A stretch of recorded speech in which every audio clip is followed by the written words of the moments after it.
तो दोस्तों मैं फिर से हाजिर हूँ आपके लिए एक नया वीडियो लेके। तो आज हम बात करने वाले हैं रिलायंस रिटेल लिमिटेड और फ्यूचर ग्रुप के बीच में चल रहे डील के बारे में। वैसे तो ये डील पिछले 2 साल से चलता हुआ आ रहा है, बट अचानक से क्या हुआ जिस वजह से अप्रैल 2022 को रिलायंस रिटेल ने इस डील को कोलैप्स कर दिया।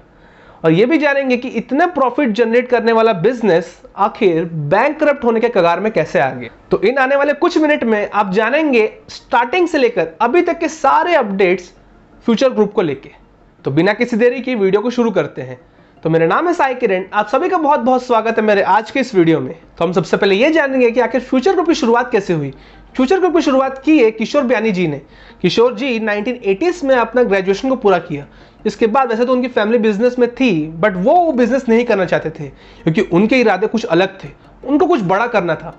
इसके बाद 1987 में उन्होंने गारमेंट्स मैन्युफैक्चरिंग कंपनी खोला जो कि मेंस के अपैरल बेचती थी, यानी मेंस के कपड़े बेचती थी। इसके बाद वो बहुत से ब्रांड के साथ काम किया और फिर आता है टर्निंग पॉइंट किशोर बयानी जी के लाइफ में। वो टर्निंग पॉइंट है 1997, जाके उन्होंने पैंटालून्स को लॉन्च किया कोलकाता के अंदर, जिसके बाद उन्होंने कभी पीछे नहीं देखा। वो पैंटालून्स का स्टोर जहां जहां सिटीज में खोले वहां बहुत अच्छे से काम करने लगा। इसके बाद बात आती है 2001 की, जहां की रिवॉल्यूशनरी था देखा जाए तो, कहा जाए तो उन्होंने बिग बाजार को लॉन्च किया और वो देखा जाए तो फ्यूचर ग्रुप का one of the core business था और लोगों ने बिग बाजार को बहुत पसंद किया। इसके बाद देखते देखते ही कुछ 6-7 सालों में ही वो इंडिया के अंदर लगभग 100 स्टोर से ऊपर खोल चुका था। और बिग बाजार की ह्यूज सक्सेस के बाद किशोर बयानी जी ये चाहते थे कि उनका बिजनेस हर जगह हो, चाहे वो सुपर मार्केट हो, वो इलेक्ट्रॉनिक्स स्टोर्स हो, वो रिटेल स्टोर्स हो, वो फर्नीचर स्टोर्स हो, वो मल्टी ब्रांड चेन्स हो, कुछ भी हो, वो चाहते थे कि उनका बिजनेस हर जगह रहे। बट उनके पास इतना पैसा नहीं था एक्सपेंशन के लिए।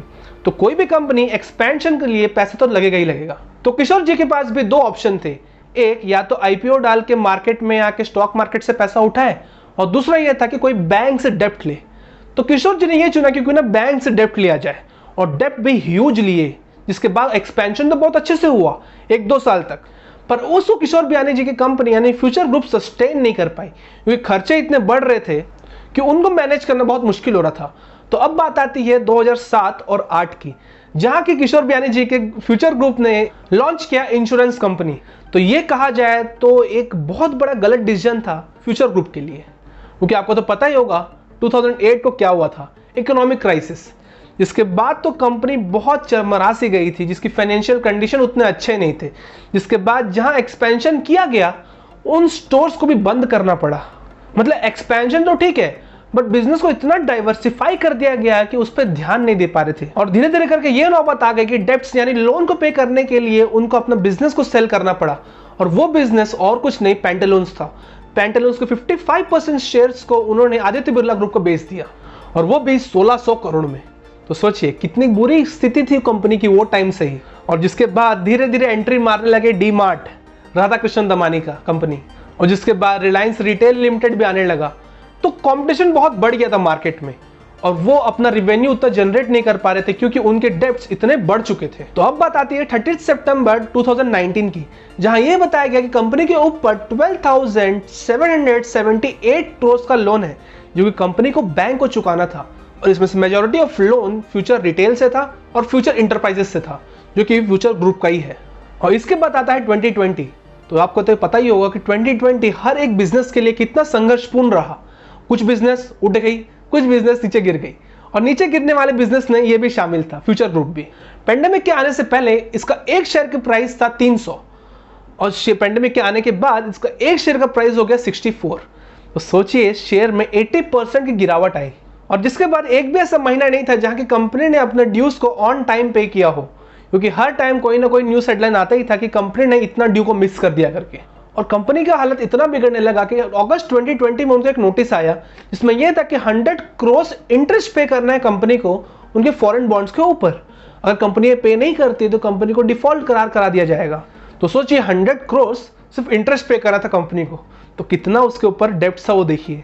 और जिसके बाद एंट्री होती है रिलायंस रिटेल लिमिटेड की। 29 अगस्त 2020 को रिलायंस ये अनाउंस करता है कि वो फ्यूचर ग्रुप के फ्यूचर रिटेल के wholesale business, retail business, logistic और वेयर हाउसेस को टेक ओवर करेगा, और वो भी 24,770 करोड़ के आसपास।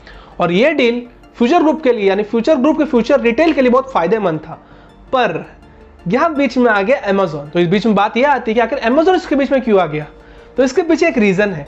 2019 को फ्यूचर ग्रुप ने अपना एक बिजनेस बेचा, फ्यूचर कूपन्स, अमेजोन को, और उसमें अमेजोन ने 49% शेयर्स खरीदा। और फ्यूचर कूपन्स के इन्वॉल्वमेंट फ्यूचर रिटेल में भी होने के कारण फ्यूचर रिटेल के भी 3.5% शेयर्स अमेजोन के पास आ गए। तो इसमें अमेजोन का यह कहना है कि वो टाइम पे एक लॉस पे डील हुआ था कि 3 से लेकर 10 साल के अंदर प्रमोटर्स का स्टेक ले सकता है अमेजोन, यानी खरीद सकता है। तो उनका यह कहना था कि जब कंपनी डूब रही है तो कंपनी को भी बचना था उन चीज़ों से, कि वो डिफॉल्ट नहीं होना चाहती थी। तो उनका यह कहना था कि क्यों ना कंपनी हमें बेचे, कंपनी को, वो रिलायंस के पास क्यों गई। तो उनका यह कहना था। इसके बाद अमेजोन ने SIAC यानी सिंगापुर इंटरनेशनल आर्बिट्रेशन सेंटर को भी अप्रोच किया, ये कहते हुए कि इस डील को रोका जाए। और जैसे अमेजोन चाहता था वैसे हो भी गया। अक्टूबर 2020 को SIAC ने इसके ऊपर रोक लगा दी, पर यहाँ सिर्फ रोक लगाई गई, इसको स्थगित नहीं किया गया। जिसके बाद अमेजोन ने फिर से अर्जी डाली दिल्ली हाई कोर्ट में, ये कहते हुए कि ये गलत लॉ के विरुद्ध जा रहे हैं। और जिसके बाद दिल्ली हाई कोर्ट ने यह सुनवाई दी कि इसमें कोई प्रॉब्लम नहीं है, ये इंडियन लॉ के अकॉर्डिंग ही है। और कंपटीशन कमीशन ऑफ इंडिया ने भी इसको अप्रूवल दे दिया, इस डील को। और जिसके बाद दिल्ली हाई कोर्ट ने सेबी को कहा कि इस डील को डिसाइड करने को, और जिसके बाद सेबी ने भी इस डील को अप्रूवल दे दिया 20 जनवरी 2021 को। और उन्होंने भी यही कहा कि कंपनीज कोई उल्लंघन नहीं कर रही है, ये जो भी कर रही है इंडियन लॉस के अकॉर्डिंग कर रही है। तो बात यह आती है कि रिलायंस रिटेल लिमिटेड, जो कि 2 साल से पीछे लगा हुआ था फ्यूचर रिटेल के बिजनेस को खरीदने के लिए, बट अचानक से पिछले महीने ऐसा क्या हो गया जिस वजह से रिलायंस ने इस डील को ही कोलैप्स कर दिया। तो इसके पीछे सबसे बड़ा रीजन था सिक्योर क्रेडिटर्स। तो सिक्योर क्रेडिटर्स वो है जैसे कि बैंक हो गए, फाइनेंशियल इंस्टीट्यूशंस हो गए, जो कि लोन देती है। तो ये कंपनी का लगभग लोन देखा जाए तो बैंक से ही है ना। तो जब ये कंपनी को बेच रहे हो तो भाई वो टाइम पे तो बैंक्स का सहमति होना बहुत जरूरी है। तो यहाँ बैंक सहमत नहीं थी इससे। जैसे कि मैंने पहले बताया आपको कि इस कंपनी के ऊपर 2019 में 12,000 करोड़ का लोन था, और इस कंपनी के ऊपर 2-3 साल में लोन बढ़ के हो गया 28,000 करोड़ के ऊपर का, और डील हो रहा था 25,000 करोड़ के आसपास का, जिस वजह से बैंक्स ने इसके ऊपर सहमति नहीं दी। जिस कारण इतना चिक चिक ना करने से अच्छा रिलायंस ने इसको पीछे ले लिया डील को। पर इसमें देखा जाए तो रिलायंस को कोई घाटा नहीं हुआ, और देखा जाए तो अमेजोन जो चाहता था वो भी हो गया, रिलायंस पीछे भी हट गया।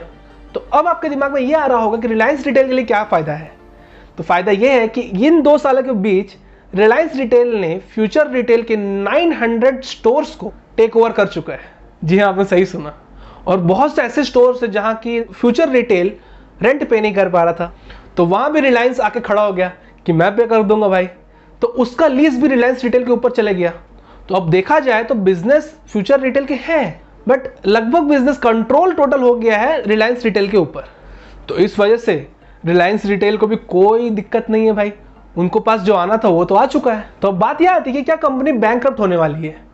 देखिए, अभी फ्यूचर ग्रुप तो इतना तो सक्षम नहीं है कि वो लोन्स को रीपेमेंट कर सके। तो बहुत चांसेस है कि कंपनी बैंकक्रप्ट हो सकती है, या ये भी हो सकता है कि ऐसा कोई बिग जायंट आ जाए जो कि कंपनी को टेक ओवर कर ले, जो कंपनी प्राइस चाहती है उसमें, क्योंकि और लेट होता रहेगा लोन और बढ़ते रहेंगे। तो ये रहा आज का वीडियो। तो आई होप आपको ये पूरा माजरा समझ में आ गया होगा कि आखिर हो क्या रहा है। अगर आपको वीडियो अच्छा लगा तो लाइक शेयर कमेंट जरूर करना, और हाँ, चैनल को सब्सक्राइब भी जरूर करना। अगर आपको इंडिया में हो रहा है पावर क्राइसिस के बारे में जानना है तो इस वीडियो को अगला जरूर देखिएगा। नमस्ते।